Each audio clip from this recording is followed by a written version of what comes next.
उसकी ये फोटोकॉपी मेरे पास है। इसमें उसका जो हिस्सा 8.5 लाख रुपए बनता है वो मैं देने को तैयार हूँ, चाहे कोई भी आके ले, मुझे उसमें कोई आपत्ति नहीं है। मकान कितने में बेचा आपने? मकान 45 लाख में बिका है। आपके कितने बच्चे हैं और कितनी बेटियां हैं, मतलब बालक और बालिका? मेरे 2 बेटे और 3 बेटियां हैं और एक हिस्सा बहू का, 6 हिस्से हो रहे हैं। 6। तो 6वां हिस्सा आप उनको देने को तैयार हैं? तैयार, तो चाहे कोई भी ले आके मेरे तो से। जब देने को तैयार, उसके बाद फिर उसको क्या ऐसी आवश्यकता पड़ी कि वो थाने तक पहुंची? वो मैं बता रहा हूँ कि उसका कारण क्या है कि पहले तो उसने मांग रखी थी कि भाई मेरे को आप 12 लाख रुपए का मकान दिलाओ। अच्छा। तो मैं 12 लाख रुपए का मकान दिलाने को भी तैयार था। ठीक है। इसके बाद उसने मेरे से आके कहा कि 12 में कहीं नहीं होता, आप ऐसा करो 13 लाख का मेरे को मकान दिला दो और रजिस्ट्री में अपने हिसाब से करवा लूँगी। तो मैंने सोचा, मैंने कहा चलो भाई कोई बात नहीं है, और मैंने अपने 13 लाख रुपए की उस 25 से हामी भर ली थी क्या। इसके बाद भी वो नाटक करने लगी क्या। रात को जहाँ हम रहते हैं वहाँ आई और उसने कहा कि मैं मकान खाली नहीं करूँगी क्या, ये आपसे जो बने सो कर लो। मैं आज भी जो उसका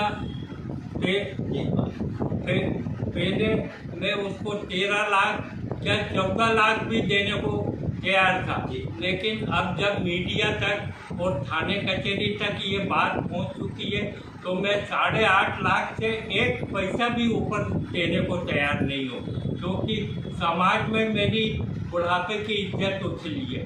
तो मैं 8.5 से ऊपर देने को तैयार नहीं हूँ, चाहे वो कहीं भी चली जाए। इसके अलावा वहाँ पे वो जो मकान मैंने बेचा है उसके उसमें मेरी तिजोरी है, मेरे बाप दादाओं के समय के पुराने उसमें चांदी के सिक्के हैं और इसके अलावा ये मेरी मिसेज की। कितने का माल होगा अभी उनके पास, मतलब आपका? 2 लाख का होगा। है और 25,000 रुपये मेरी मिसेज ने उसको नकदी दिए हैं, वो भी हैं उसके पास। इसके बाद अपने क्या बोलते हैं, की लटकन है मेरी, 25,000 रुपये नगद है, मेरी बिछिया वगैरह है थी। हाँ, और वो बोलती है कि मेरी गोदरेज की चाबी गुम गई है और हमारी तिजोरी की उसकी चाबी भी गुम गई। और वो बोल रही है कि खाने पीने का कुछ नहीं रखे गए, जबकि अब अभी आप जाके देख लीजिए, खुद जाके देखो, जो चीज़ मेरे पास ही है वो चीज़ उसके पास। आप खुद जाके मेरे बेटे की गाड़ी है, मैंने जो रकम चढ़ाई रखी टुड़वा से उसकी रकम बन गई, वो रकम उसके पास है ये आज भी। आप भले देख लीजिए, मेरे बेटे ने जो दिले जो उसके पास है उसने आज तक हमको हवा नहीं लगी। वो गाड़ी पे हम जा नहीं सकते थे, उसकी हमारे बेटे की गाड़ी पे हमसे रोज पेट्रोल के पैसे देती थी। आपके पास पैतृक संपत्ति ये मकान ही था? हाँ, हमारे पास कोई खेती बाड़ी नहीं है, कुछ नहीं है। और हम दोनों बुजुर्ग है, मेरा बड़ा बेटा वैसे ही वो है दिमाग का डिस्टर्ब है, वो कमाता नहीं है, उसकी उसका डॉक्टरी इलाज चलता। अब मैं पैसे कहाँ से लाऊं सर, ये बताइए। और वो 25 साल से इलाज चल रहा है इनका। हाँ, देख लीजिए आप, ये तो अभी का दिखाया उसको। ये अभी का है।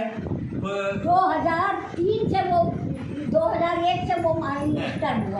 इसके बाद हम लोग कुछ नहीं कमाता है। इसके बाद जनवरी में हम अपने साले की बच्ची की शादी में गए थे, हमने सामान भी भर के गए थे। इसके बाद मेरे बालक को चप्पलों से मारा है, चप्पल से मारा है और अभी भी एक दिन मारा है इसने। मीडिया वाले बड़ी, आप पूरे मोहल्ले के आप पूरे मोहल्ले में आप हमारी बात का यकीन मत करो। नहीं, यकीन जैसे कि अभी आपने बताया कि 6वां हिस्सा देने को तैयार है, हाँ, तो वहाँ पर बात ही खत्म हो जाती है। अब रहा सवाल न पक्ष न विपक्ष, निष्पक्ष। मकड़ाई एक्सप्रेस हमेशा जनता, आम जनता की आवाज़ को उठाते आया है और वास्तव में जो सत्यता है वही लड़ाई हम लोग लड़ते हैं।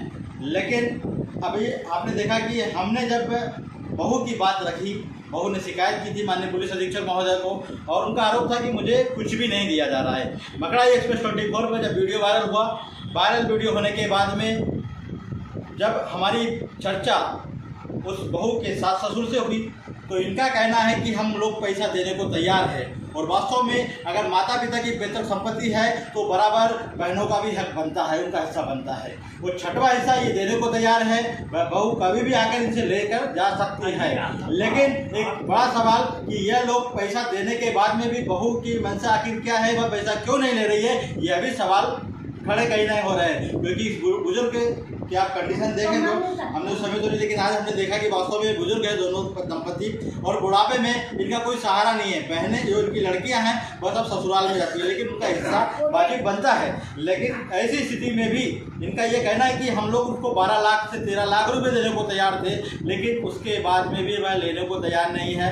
हो सकता है उसकी मंशा कुछ और रही हो, लेकिन आज मकड़ाई समाचार के इस माध्यम से यह लोग चाह रहे हैं कि वह बहू आए और अपना पैसा लेकर जाए, ये देने को तैयार है। ये 8 लाख रुपए बोल रहे हैं, उसको 8.5 लाख जो उसका हिस्सा है वह हिस्सा देने को तैयार है। और बहू के पास ऑलरेडी 2 लाख के गहने अभी रखे हैं, ऐसा भी इनका आरोप है कि उसके पास गहने रखे हैं और उसकी चाबी भी उसी के पास है, इसी के साथ। लेकिन अब देखना होगा पुलिस अधीक्षक महोदय, एक और बहू है, दूसरी ओर बुजुर्ग सास ससुर है, जिनके बुढ़ापे का सहारा वर्तमान में कोई नहीं है। वह जो इनकी लड़कियां हैं वह ससुराल में हैं, और एक बेटा और है, लेकिन उसका इनका भी कहना है कि वह पिछले 25 साल से बीमार है। और ऐसी स्थिति को देखते हुए उन्होंने इस मकान को बेचा है, क्योंकि आर्थिक स्थिति बहुत ज़्यादा खराब हो गई थी, और उसी को लेकर उन्होंने मकान बेचा है। मकान 45 लाख में बिका है, और 45 लाख में 6 हिस्से बन रहे हैं। उस हिसाब से ये 8.5 लाख रुपए उसको देने को तैयार है। लेकिन उसके बाद में भी बहू के द्वारा शिकायत क्यों की जा रही है, आखिर क्या कारण है, यह जांच का विषय है। इसी के साथ जय हिंद जय भारत।